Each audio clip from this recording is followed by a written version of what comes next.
Hello everyone, আসসালামু আলাইকুম। Bangladeshi blogger মম Mitu channel থেকে আমি মিতু বলছি। কেমন আছেন সবাই? আশা করছি আল্লাহর রহমতে সবাই ভালো আছেন, সুস্থ আছেন। আলহামদুলিল্লাহ, আমরাও সবাই ভালো আছি।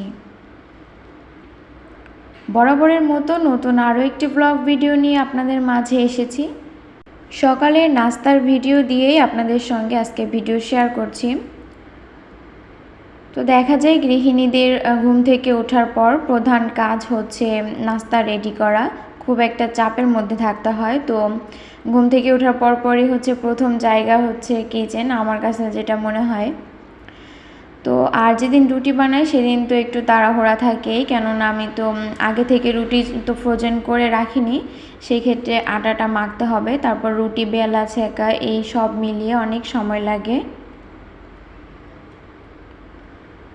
আর এই যে ভাজিটা আগের দিন রাত্রে করে রেখেছিলাম, তাই একটু সময় কমই লাগলো। এখন শুধু গরম করে নিয়েছি আর হচ্ছে রুটি দিয়ে নাস্তা করে নিয়েছি, নাস্তা শেষ। এরপরে বেশ অনেক টাইম একটু রেস্ট নিয়েছিলাম, মোবাইল দেখছিলাম। তারপরে হচ্ছে রান্নাবান্নার কাজে চলে এসেছি। অফ ক্যামেরায় সব কিছু কেটে তারপরে রেডি করে নিয়ে আসছি। এখন হচ্ছে আমি এখানে পটলের খোসা আর হচ্ছে পেঁয়াজ, রসুন, মরিচ এগুলা দিয়ে হলুদ আর লবণ মিক্স করে পানি দিয়ে দিয়েছি হালকা কিছুটা। প্রেসার কুকারে সিদ্ধ করে নেব। আর এই পটলের খোসা ভর্তাটা আমার কাছে খুবই ভালো লাগে। পটলের খোসা তারপরে মাছ ভর্তা, এগুলো আমার কাছে অনেক বেশি ভালো লাগে। তো এই যে এখানে পানি দিয়ে দিলাম, আর পানি একটু বেশি হয়েছে, তবে যখন সিদ্ধ হয়ে গিয়েছে তারপরে হচ্ছে আমি পানিটা ছাঁকনিতে করে সেঁকে ফেলে দিয়েছিলাম। আর পাশাপাশি হচ্ছে ভাতটাও বসিয়ে দিব, এই জন্য চালটা ধুয়ে এবার ভাতটাও বসিয়ে দিব। প্রেসার কুকারে আসলে বেশি সময় লাগেনি, ভর্তাটা যে আমি দিয়েছি 5-10 মিনিটের মধ্যে কিন্তু হয়ে গিয়েছে। পটল আর আলু দিয়ে মাছ রান্না করব, তাই তরকারিটা এখন ধুয়ে নিচ্ছি। ভিডিওর এ পর্যন্ত যদি কেউ আমার সঙ্গে থেকে থাকেন তো অবশ্যই একটা লাইক দিয়ে পুরো ভিডিওটা কন্টিনিউ করবেন। আর যদি আমার ভিডিওটা অনেক ভালো লেগে যায় তো ফ্রেন্ডস অ্যান্ড ফ্যামিলির সঙ্গে শেয়ার করতে ভুলবেন না। আজকে যদি আমার চ্যানেলে নতুন ভিজিট করে থাকেন তো অবশ্যই চ্যানেলটা সাবস্ক্রাইব করে পাশে থাকা নোটিফিকেশনের অল অপশনটা অন করে রাখবেন, যাতে করে আমি যখনই কোনো ভিডিও ছাড়বো আপনাদের কাছে নোটিফিকেশন পৌঁছে যাবে আর আপনারা আপনাদের সময় সুযোগ করে ভিডিওটা দেখে নিতে পারবেন। আর যারা যারা এই সকল কাজগুলো করে নিয়েছেন তাদেরকে মন থেকে অসংখ্য অসংখ্য ধন্যবাদ।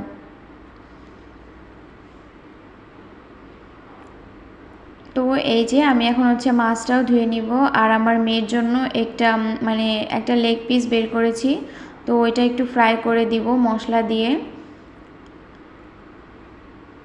চিকেন ফ্রাই করার জন্য যেসব মশলাগুলো লাগে আর কি ঘরে যেসব রয়েছে, তো ওই সব সাধারণ মশলা দিয়েই হচ্ছে আমি ওকে ভাজি করে দিব, খেতে চাচ্ছিল।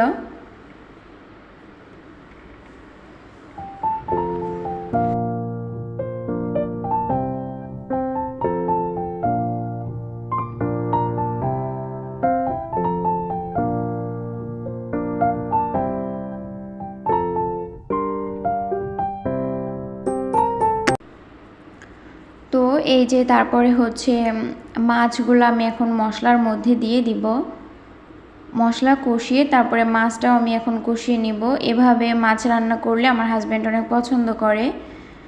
আর হচ্ছে আর কি পুরোপুরি মাছটা ভাজতে নিষেধ করে, তবে আমার কাছে কিন্তু মাছ ভেজে রান্না করলে বেশি ভালো লাগে।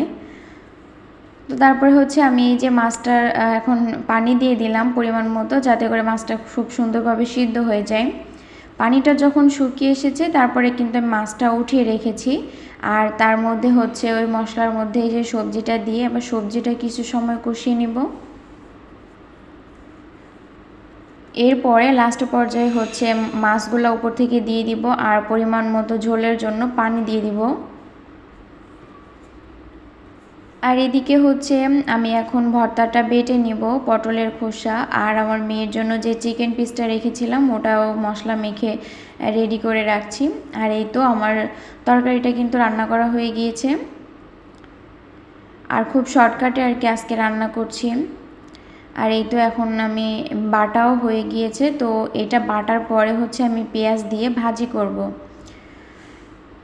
একটু বেশি করে পেঁয়াজ দিয়ে যখন এই ভাজাটা করা হবে, মানে তেলের উপরে দেওয়া হবে, পেঁয়াজটা একটু কাঁচা কাঁচা থাকলে এটা খেতে কিন্তু বেশ মজা লাগে। আর এটা হচ্ছে বিকালের দিকের ভিডিও। তো বিকালে আমার মেয়েকে একটু নাস্তা দিব, কি নাস্তা দিব ভাবতেছিলাম। তো নুডলস তো খাবে না এখন, তো ভাবছি একটু সেমাই আছে তো সেমাইটা দিই। অল্প কিছু সেমাই ছিল তো ওইটাই ওর জন্য এখন একটু ভিজিয়ে নিব দুধ দিয়ে। আর ভাবছি যে একটা পুডিংও বানাবো, অনেক দিন হয়েছে পুডিং বানানো হয় না। তাই এই যে যে অংশ মানে যে দুধটুকু আর কি বাকি রয়েছে ওইটা দিয়ে আমি পুডিংটা সেট করব। আর এই যে সেমাইটা ভিজিয়ে এবার আমি মেয়েকে খাইয়ে দিব। দেখা যায় কি বাচ্চারা, ছোট বাচ্চা থাকলে ঘরে অনেক কিছু রাখতে হয় আর কি, কিছু সময় পর পর একটা একটা জিনিস আর কি খেতে চায়, যদিও বা বেশি খায় না ওরা, খাওয়া থেকে বেশি নোংরা করে বা হচ্ছে ফেলে দেয় এই, কিন্তু খাবারটা যখন চায় তখন না দিতে পারলে আসলে ভালো লাগে না। আর কয়েকদিন হয়েছে বাইরের খাবার একদম টোটালি আমি হচ্ছে দেইনি, আমার কাছে খুব মানে ভালো লাগে না ওই চিপস বিস্কিট চকলেট এগুলো খেলে ওর খুবই প্রবলেম হয়, কিন্তু অনেক সময় আছে না দিয়ে পারা যায় না। আর এই যে দেখুন আমি হচ্ছে ডিম দিয়ে চিনি দিয়ে ফেটিয়ে নিয়েছি, আর এখানে প্রথমে একটা ডিম দিয়েছিলাম, তারপরে দেখলাম যে দুধের পরিমাণ অনুযায়ী 2টা ডিম দিলে বেশ ভালো হবে, তাই আবারও মানে আরেকটা ডিম, 2টা ডিম দিয়েছি আর কি। এরপরে হচ্ছে চিনিটা দুধটা মিশিয়ে তারপরে হচ্ছে ছাঁকনি দিয়ে ছেঁকে এই যে মোল্ডে ঢেলে নিয়েছি। আর এখন একদম বেশি আঁচে দিয়েছি, তার 10 মিনিট পরে হচ্ছে আমি জালটা কমিয়ে দিয়েছিলাম। আর একদম শেষ পর্যায়ে চলে এসেছি। আমার পুডিংটা কেমন হয়েছে অবশ্যই জানাবেন। সবাই ভালো থাকবেন। আল্লাহ হাফেজ।